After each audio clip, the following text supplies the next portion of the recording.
Part 2 of the Jeep Compass, 07 Jeep Compass shock and strut assembly, removal and replacement. As you can see, removal is done. I did that. It wasn't too bad. I'd say total time, not including getting tools ready, maybe 25-30 minutes or something like that. It really wasn't any stuck bolts. It wasn't too bad. The hardest thing was this over here, an Allen key you have to put in the center there, and then you got to turn the nut. It took forever because it was so rusted. Didn't want to strip the threads out of the Allen key because then I'm screwed. But here we are, these two big pinch bolts here that go into the knuckle. The shock fits around them over here. They're right here. They weren't so hard. You just need a big enough bar to break them out. Once they broke free, everything came right out. I knocked it out with a hammer. Knocked out the tie rod end with a hammer. You take the nut off the top here, off of here. You can leave the nut on while you hammer it. It helps save the threads a little bit. I usually don't. I usually just give a couple sharp whacks right to the top, being careful not to go too crazy with it.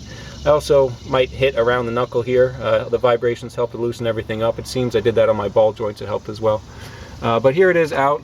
This was the trickiest part. This had to stay in the shock and strut assembly. I believe this is just a track bar or strut or connection. I don't know what you want to call it. I think this is the track bar in here, but I'm sure somebody will correct me if I'm wrong. I'll probably type in and tell me I'm a no good mechanic or something, which I'm not. I'm not claiming to be. I'm not claiming to be a mechanic at all. Just a do-it-yourselfer.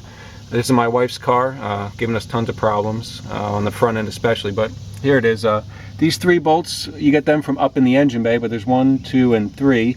They came out easy. Once those came out, the whole shock and strut assembly, I pulled it down this way out. The knuckle was already disconnected by just pushing this down, pushing the brake rotor and all that down. And then this had to be taken out after I loosened those bolts up top. It was pinched beforehand up like this in this direction, so I'll probably have to put it back in about here, jimmy rig everything up and get it back to that position. But here I am. I had to move over into the shade because it's now close to like 95 degrees or something and I'm sweating. My shirt is just completely soaked, but here is the spring compressed. I showed you the tool before in part 1. I compressed the spring. If I had an air tool, it would have gone a lot quicker. I didn't, so I just did it all by hand with my trusty little wrench over there.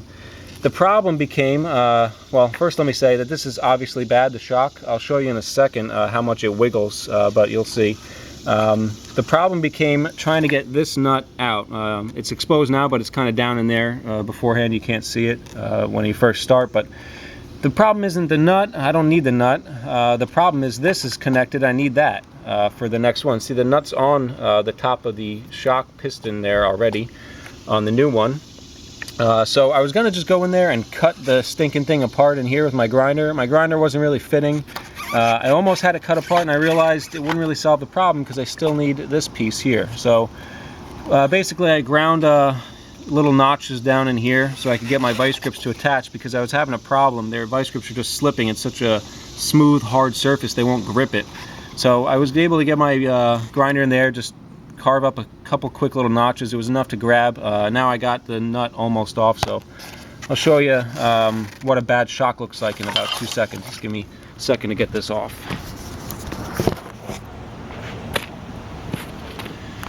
Oh, let's see. Yeah, this is almost completely off. There it goes. That's the old nut. This you will need, so remember that first. Here's my vice grips come off.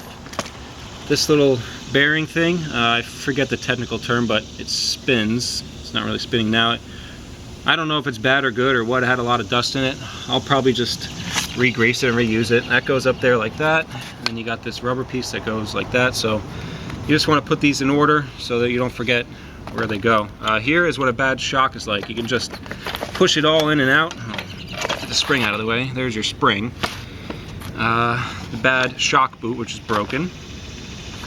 And here's what a bad shock is like.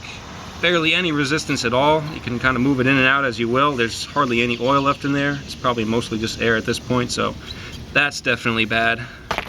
And that is going to the scrapyard. Thank you, Jeep. All right.